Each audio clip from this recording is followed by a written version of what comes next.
Do you ever wonder how quickly someone can judge you before learning who you really are? The quiet question hung in the air only for a moment before the front door of Foster's Diner swung open with the familiar ring of a small brass bell. Morning sunlight spilled across the black and white tile floor as Officer Ryan Mercer stepped inside, immediately scanning the room with practiced confidence. Farmers gathered around the counter discussing the weather. A retired couple shared pancakes near the front window. A truck driver finished his second cup of coffee before another long day on the highway. Everything looked perfectly ordinary except Booth 7. Malcolm Reed and Darius Coleman sat across from each other with untouched breakfast plates resting between them. One slowly stirred black coffee, while the other casually glanced through the local newspaper without turning a single page. To everyone else, they appeared to be two quiet black men enjoying a late breakfast. Officer Mercer saw something entirely different. His eyes narrowed as he watched them from the entrance for several seconds before walking directly across the dining room. Conversations gradually faded as customers noticed the determined expression on his face. Linda Foster, who had owned the diner for nearly 3 decades, looked up from the register and immediately sensed trouble. She knew both men had become familiar faces over the past several weeks. They always arrived around the same time, ordered breakfast, treated every employee with respect, left generous tips, and never caused the slightest disturbance. She had never once received a complaint about either of them. That history, however, did not seem to matter to Officer Mercer. He stopped beside Booth 7 and folded his arms. "You two have been here long enough," he said loudly enough for nearby tables to hear. Malcolm slowly looked up with a calm expression that revealed neither surprise nor frustration. "Good morning, officer," he replied politely. Mercer ignored the greeting. "I need both of you to leave the restaurant." Darius quietly placed his coffee mug onto the saucer before asking, "May I ask why?" Mercer glanced around the diner as though expecting someone else to answer for him. "Because I believe you are making people uncomfortable." An uneasy silence settled over the room. Linda stepped away from the register. "Officer Mercer," she began carefully, "they have not caused any problems." Without taking his eyes off the booth, Mercer answered, "Ma'am, I will handle this." Malcolm rested both hands on the table and spoke with remarkable composure. "We have paid for breakfast, and we are simply finishing our meal." Mercer leaned slightly closer. "That does not change my decision."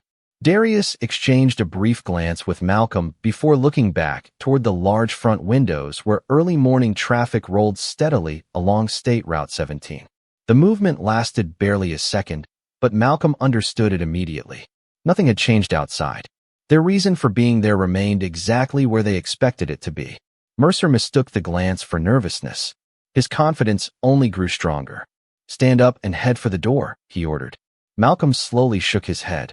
"Officer, before you decide what happens next, I would encourage you to think very carefully." Mercer gave a short laugh that echoed across the suddenly silent diner. "Trust me," he said confidently. "I already have." Neither Malcolm nor Darius argued. Neither raised his voice. They simply remained seated with a patience that made absolutely no sense to anyone watching, because no one inside Foster's Diner realized that the two quiet men at Booth 7 were waiting for something far more important than breakfast to arrive. Malcolm Reed kept his eyes on Officer Ryan Mercer, but his attention never truly left the rest of the diner.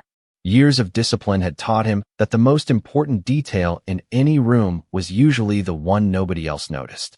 Across the booth, Darius Coleman slowly folded the local newspaper and laid it beside his plate without saying a word.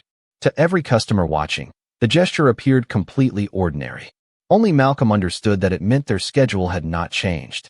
Whatever they had quietly returned to Foster's Diner for over the past several weeks was still unfolding.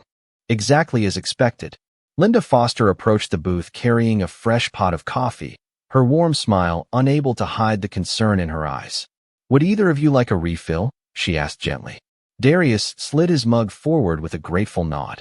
"Thank you, Miss Foster." She carefully poured the coffee before looking toward Officer Mercer.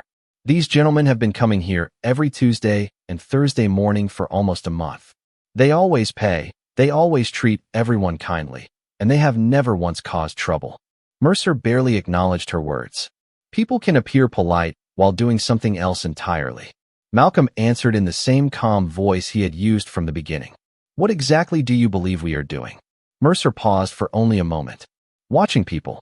Malcolm offered a slight smile. Everyone in a diner watches people. That is part of sitting near a window. A few customers quietly smiled at the response before quickly looking back at their breakfasts. Mercer did not. His expression remained fixed with certainty. You have been here too often for that explanation. Malcolm slowly reached for his fork, cut a small piece of toast, and set the fork back on the plate without taking a bite. Routine does not make someone suspicious. Outside the large front windows, a faded blue sedan remained parked across the street exactly where it had been when they first arrived. The driver had not stepped outside once. Darius noticed the vehicle without turning his head. Instead, he casually adjusted the position of the sugar dispenser sitting near the edge of the table by less than an inch.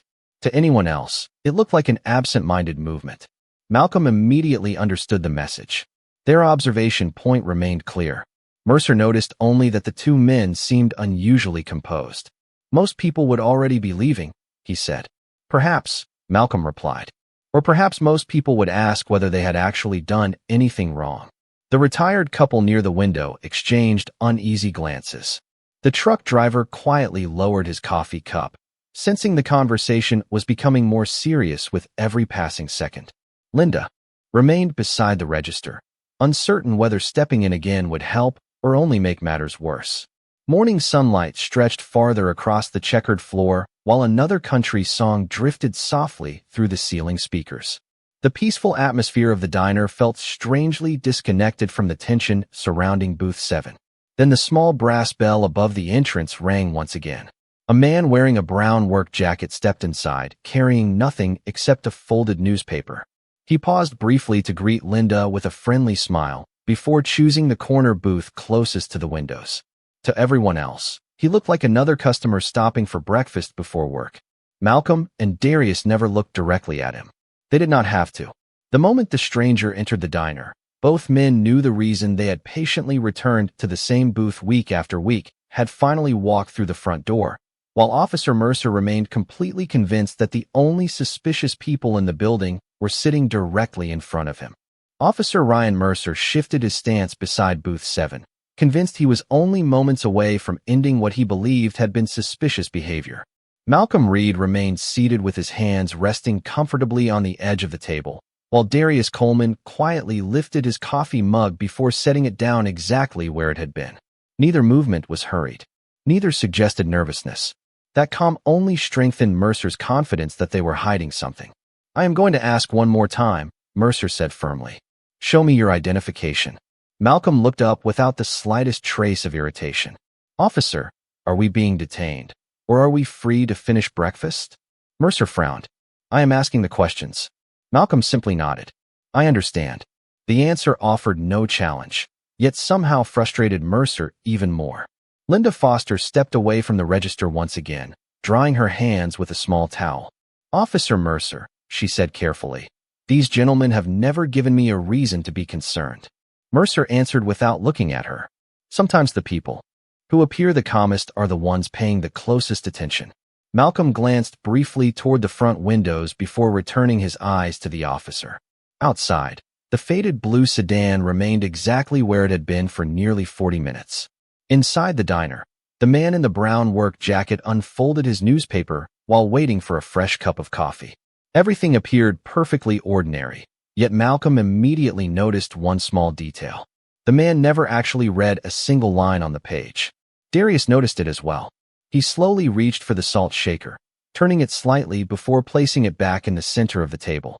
To everyone else, it looked like nothing more than an absent-minded gesture. Malcolm recognized the message immediately. The observation phase had entered its most important moment. Mercer, however, interpreted every quiet movement as further proof of suspicious behavior. "See," he said confidently. "The two of you keep signaling each other." Darius looked genuinely puzzled. "I moved the salt." A nervous chuckle escaped from one of the nearby booths before disappearing into another uneasy silence. Mercer ignored it. His attention remained fixed on the two men sitting in front of him. "Stand up," he ordered again. Malcolm spoke with the same measured tone that had never changed throughout the encounter. "Officer, We have no intention of causing any disturbance for Miss Foster or anyone else here. Mercer folded his arms. Then cooperate. Malcolm held his gaze for several seconds before quietly answering. Sometimes cooperation means allowing people to finish what they came here to do. Mercer immediately misunderstood the statement. That sounds like an admission. Malcolm slowly shook his head. It is simply the truth. At that exact moment, Linda carried a fresh cup of coffee to the man in the brown work jacket. As she turned away, another customer wearing a gray baseball cap entered the diner, smiled politely, ordered a glass of orange juice, and selected the only empty seat with a clear view of both entrances. She appeared no different from any traveler stopping for a short break. Malcolm never acknowledged her arrival. Neither did Darius. They had already noticed everything they needed to notice. Mercer had not noticed her at all. His attention remained completely focused on removing the two quiet men from booth 7, unaware that every additional minute he spent questioning them allowed the person they had actually been waiting for to settle comfortably inside the diner, while another unseen member of their carefully planned surveillance operation quietly took position only a few feet away. The bell above the front door remained silent for the first time in several minutes, leaving Foster's diner wrapped in an uneasy stillness that seemed almost unnatural. Malcolm Reed slowly reached for his coffee without taking a sip, his eyes briefly catching the reflection in the front window rather than looking directly outside. The faded blue sedan was still parked across the street. The man in the brown work jacket remained seated in the corner booth with the newspaper spread open in front of him, although he had not turned a page since Linda Foster had served his coffee. The woman wearing the gray baseball cap quietly stirred her orange juice with a straw she never intended to use. Every piece on the board remained exactly where it needed to be. Only Officer Ryan Mercer continued changing the position of the game without realizing it. I have given both of you every opportunity to cooperate, Mercer said firmly. Now I am telling you to stand up. Malcolm calmly folded his hands together on the table. Officer, we respect your position, and we do not want to interfere with your responsibilities. Mercer nodded once. Then leave. Malcolm answered just as evenly. We cannot do that yet. The simple sentence seemed to erase whatever patience Mercer still possessed. Cannot, he repeated, or will not. Darius Coleman quietly looked toward Malcolm before answering for the first time in several minutes. There is a difference.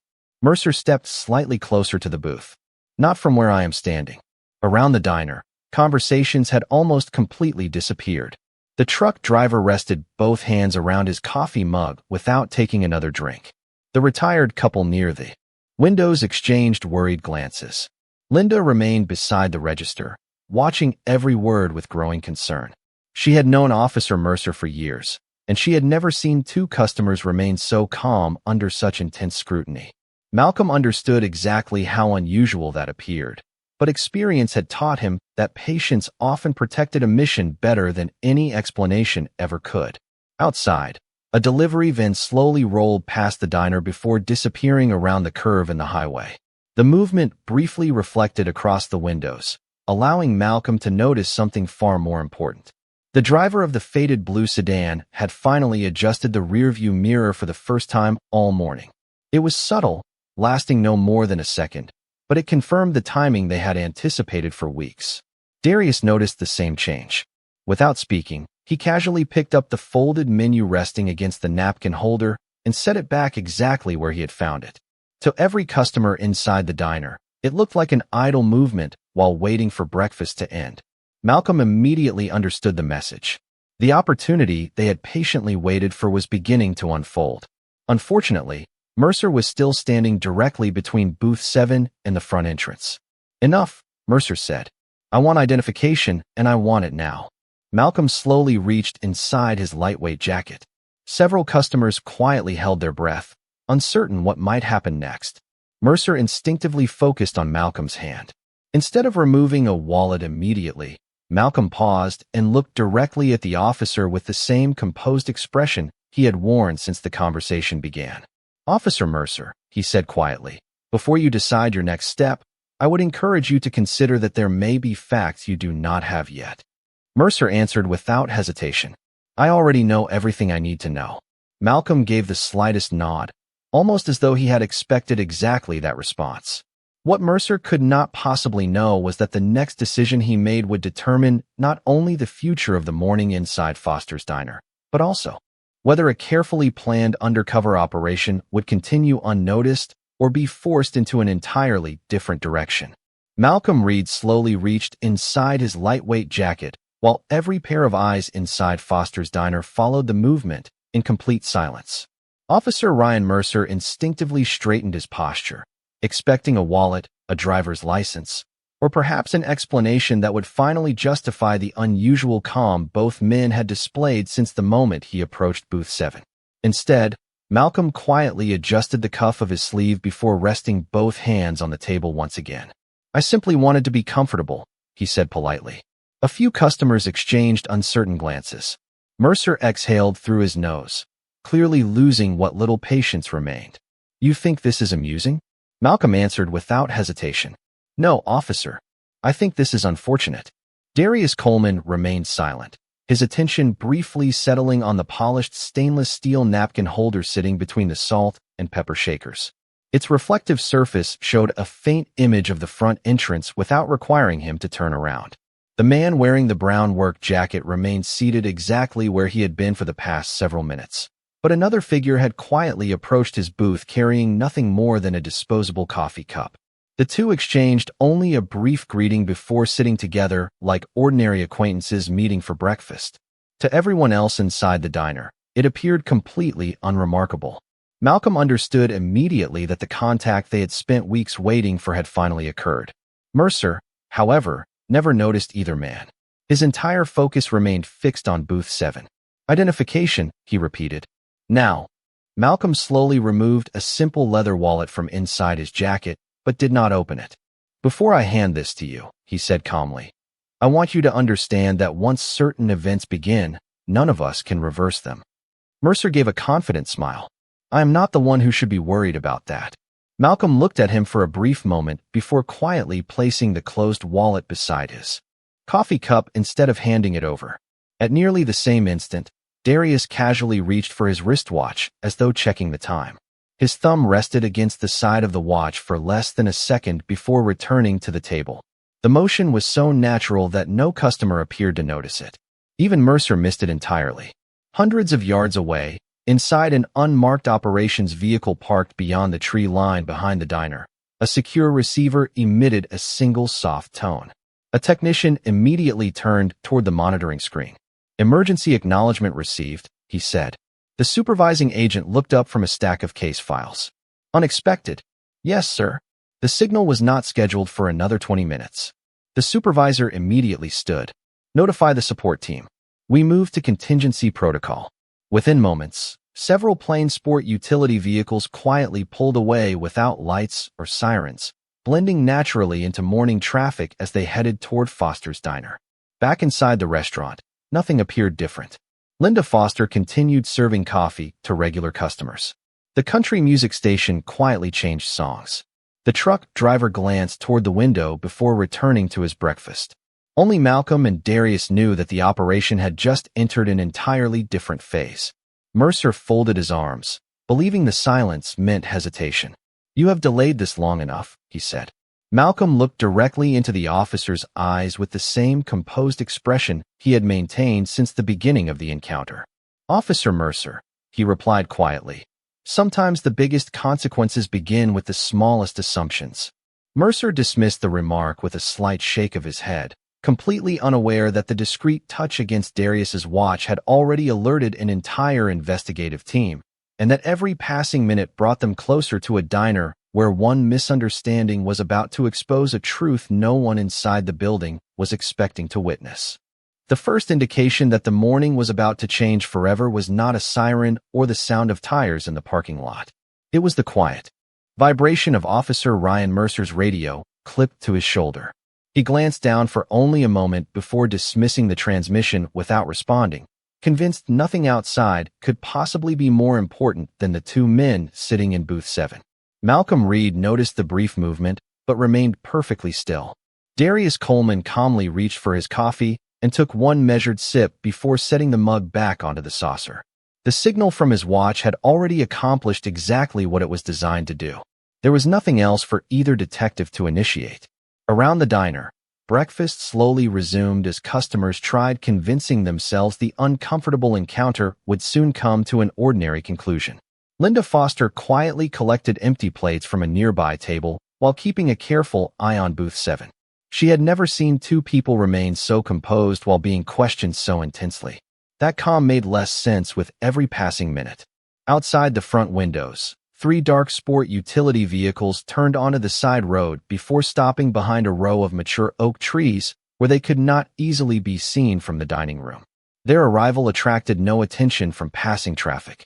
Inside the vehicles, several plainclothes investigators quietly stepped out and approached the diner from different directions without haste.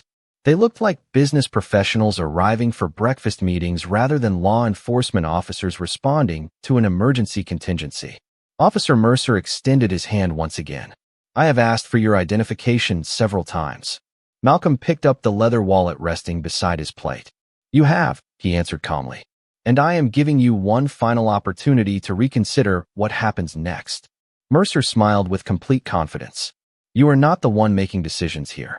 Before Malcolm could respond, the front door opened and 3 men wearing business jackets entered separately, each choosing a different place inside the diner without acknowledging one another. One quietly examined the pie display near the counter. Another stood beside the newspaper rack. The third approached Linda with a polite smile and ordered black coffee as though he had never visited before. Mercer barely looked in their direction. To him, they were simply more customers arriving during the breakfast rush. Malcolm immediately recognized every face. Darius did not react outwardly, but the slightest relaxation in his shoulders confirmed the same recognition. The support team had arrived.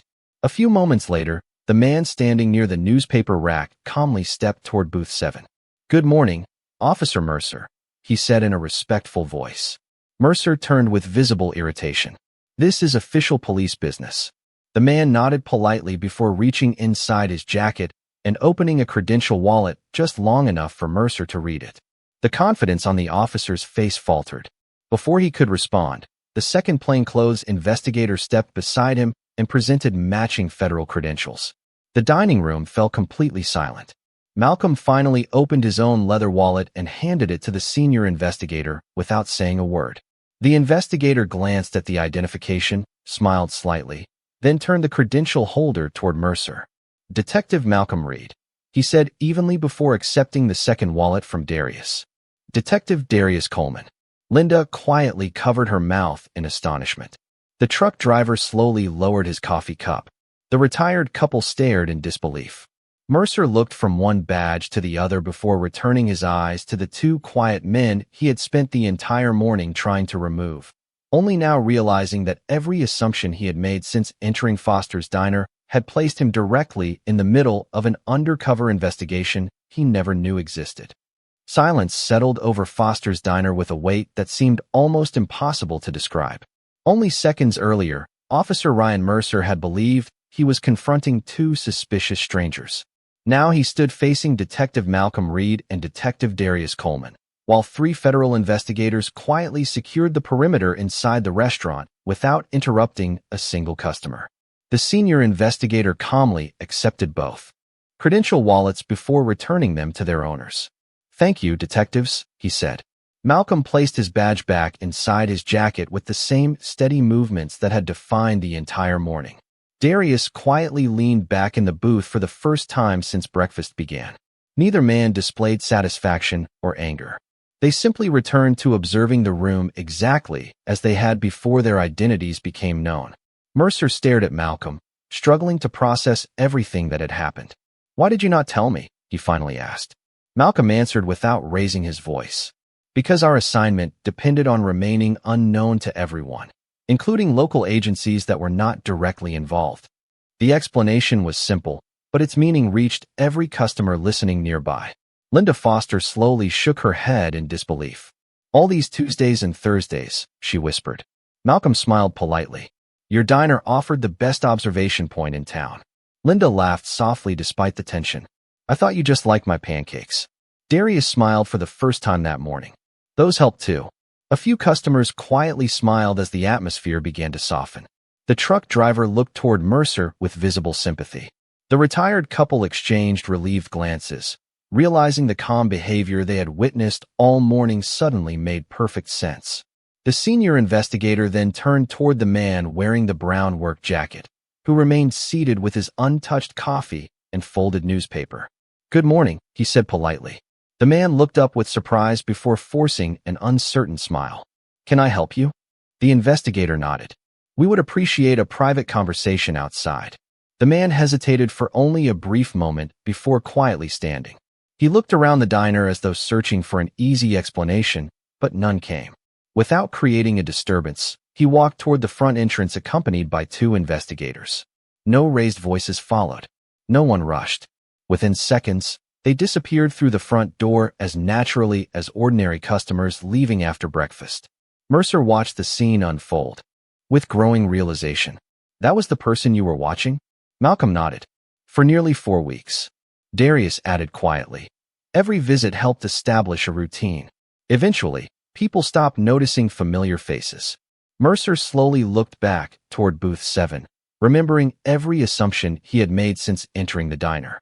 He had mistaken patience for guilt, confidence for defiance, and silence for suspicion. Malcolm could see the understanding beginning to replace certainty. "Officer," he said respectfully, "good police work always begins with observation. Assumptions can interrupt observation before the truth has a chance to appear." Mercer lowered his eyes briefly, unable to dispute the point. Linda placed the breakfast check on the table with a gentle smile. "After everything this morning," she said, "breakfast is on the house." Malcolm chuckled softly before sliding his credit card onto the tray. "We always pay our bill, Miss Foster." She looked at him with quiet appreciation. "I believe that now more than ever." As calm conversation gradually returned throughout the diner, Mercer remained standing beside booth 7, realizing that the lesson waiting for him that morning had never been about two quiet customers. It had been about the danger of deciding who someone was before taking the time to learn the truth, a realization that would follow him long after the last coffee cup had been cleared from the table. The atmosphere inside Foster's diner slowly returned to normal, yet the conversation at booth 7 remained the quiet center of everyone's attention.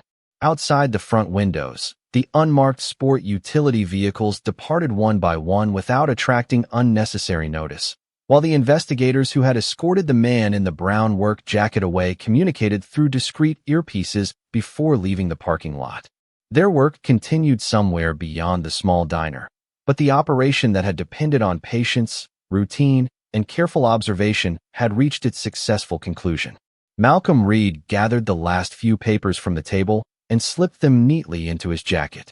Darius Coleman finished the final sip of his coffee before placing the empty mug onto the saucer with deliberate care. Neither detective celebrated. Years of experience had taught them that success was measured by quiet endings rather than dramatic moments. Officer Ryan Mercer remained standing nearby, visibly humbled by everything he had witnessed. After several long seconds, he spoke with a sincerity that had been missing earlier that morning. "Detective Reed, Detective Coleman, I owe both of you an apology." Malcolm looked up with a calm expression. "For what specifically?" Mercer did not avoid the question. "I decided who you were before I knew anything about you.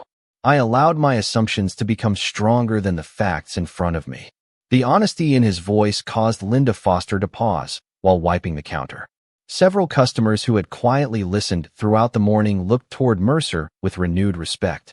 Admitting a mistake was never easy, especially in front of an entire room. Malcolm slowly nodded.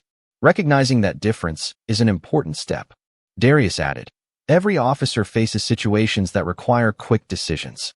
The challenge is making sure those decisions are built on evidence instead of appearance." Mercer accepted the words without argument. "I understand that now." Linda approached the booth carrying a small paper bag. "I know you insisted on paying," she said with a warm smile, "but I baked fresh blueberry muffins before sunrise. These are not free breakfast. Think of them as a thank you from someone who appreciates what both of you quietly did for this town." Malcolm accepted the bag with genuine gratitude. "That is very kind of you." The truck driver stood as he prepared to leave and walked past booth 7. He paused only long enough to shake both detectives' hands. "Thank you for what you do," he said simply before placing his cap back on his head and walking outside. The retired couple smiled warmly as they passed the table as well. One after another, ordinary people who had arrived expecting nothing more than breakfast left carrying an unforgettable lesson about patience, fairness, and first impressions. Mercer watched each interaction before turning back toward Malcolm. If there is anything I can do to make this right, please tell me. Malcolm stood and extended his hand. After a brief hesitation, Mercer accepted it. Keep asking questions, Malcolm replied. Just make sure the first question is never answered by assumption. Mercer nodded firmly. I will remember that. As the detectives prepared to leave, Linda unlocked a small display case beside the register and removed an old photograph hanging behind the counter. It showed the diner on opening day decades earlier with her late father standing proudly outside the front entrance. Smiling, she asked Malcolm and Darius if they would mind joining her for one new picture, explaining that after everything that had happened that morning, she wanted to remember the day when two quiet customers reminded an entire community that dignity, respect, and truth always deserved a seat at the table. Several weeks later, Foster's Diner looked exactly as it always had. The same country music drifted softly through the speakers. The same morning sunlight stretched across the black and white tile floor. The smell of fresh coffee and warm pancakes welcomed every traveler who stepped through the front door. Yet for the people who had witnessed that unforgettable Tuesday morning, the little diner no longer represented an ordinary place to eat breakfast. It had become a reminder that the truth often arrived quietly, long after first impressions had already been made.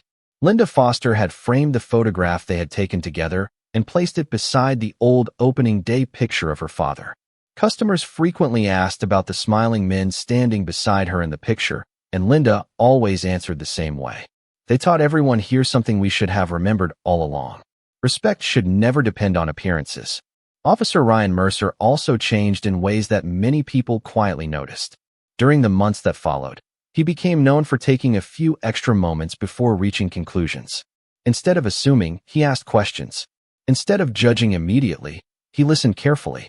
His fellow officers occasionally commented that he had become more patient, but very few knew exactly why. Mercer never forgot the morning when certainty had blinded him to the facts sitting directly in front of him. The lesson remained with him every time he pinned on his badge before beginning another shift. As for Detective Malcolm Reed and Detective Darius Coleman, the successful operation at Foster's Diner became just one assignment among many. Official reports documented the investigation, evidence, and results, but none of those reports captured the quieter victory that mattered just as much. They had completed their mission without creating fear, without unnecessary confrontation, and without losing the calm professionalism that defined both of them from beginning to end. Months later, another assignment brought the detectives back through the same small town. Before continuing their trip, they stopped at Foster's Diner shortly after sunrise. The bell above the entrance rang softly as they walked inside.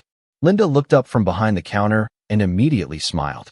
"Booth 7 is waiting for you." Malcolm laughed. "Some traditions are worth keeping."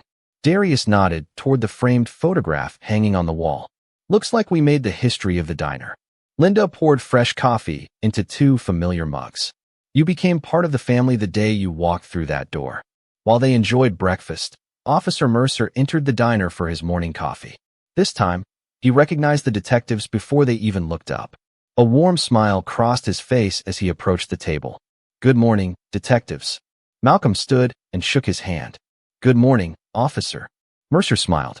"I thought I would ask before making assumptions. Is booth 7 available, or are you working?" Malcolm chuckled. "Today we are only here for breakfast." Mercer laughed with genuine relief before wishing them a good morning and collecting his coffee from the counter. Linda watched the brief conversation with quiet satisfaction. Nothing about it was dramatic, yet it revealed how much one difficult morning had changed everyone involved. As Malcolm and Darius finished breakfast, paid the bill, and thanked Linda once again, the diner returned to its peaceful routine. Travelers came and went. Conversations filled the room, and another ordinary day began. Yet anyone who looked at the framed photograph near the register would see more than smiling faces. They would see a lasting reminder that character is never revealed by appearance alone, that dignity deserves respect before judgment, and that when fairness finally replaces prejudice, Justice has already begun long before anyone chooses to reveal who they truly are.